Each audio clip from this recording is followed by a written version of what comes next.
Maths Test 2. Just a reminder that when the little ones write the tests, they are more than welcome to have a number chart next to them. Number 1.11, they have to fill in the missing numbers from 50 to 1. Try and see how much of it they can do without the assistance of a number chart. But like I said, they're more than welcome to have the number chart with them. Then they have to count in twos from 2 to 30. For number 1.13, we're going to do the extended counting like they did throughout lockdown, where they have to draw a circle around the first two numbers, find that answer, and then add the third number. So here, over here, if they can please show me the sum, not just the answer, but I have to see the whole sum. I have to see 3 plus 6 with a circle around it plus 6, and then 9 plus 6 at the bottom. Over here we have Mr. Gary Greater Gator with our less, more, or equal numbers.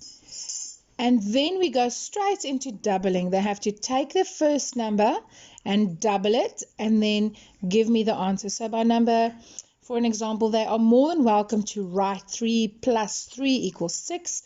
Although I only have to see the answer, but maybe it's a good idea for them to visually to write the sum. Then we do have growing patterns.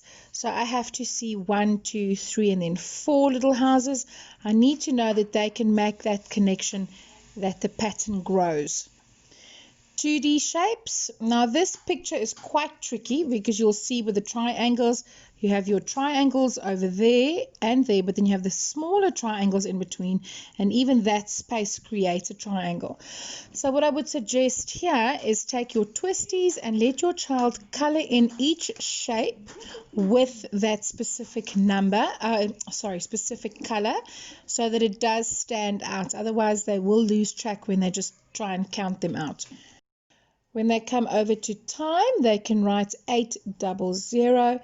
I don't think we've covered yet that 00 means o'clock. So even if they just write 8, that's fine, and that'll be acceptable for now. Then tally marks, we've been practicing.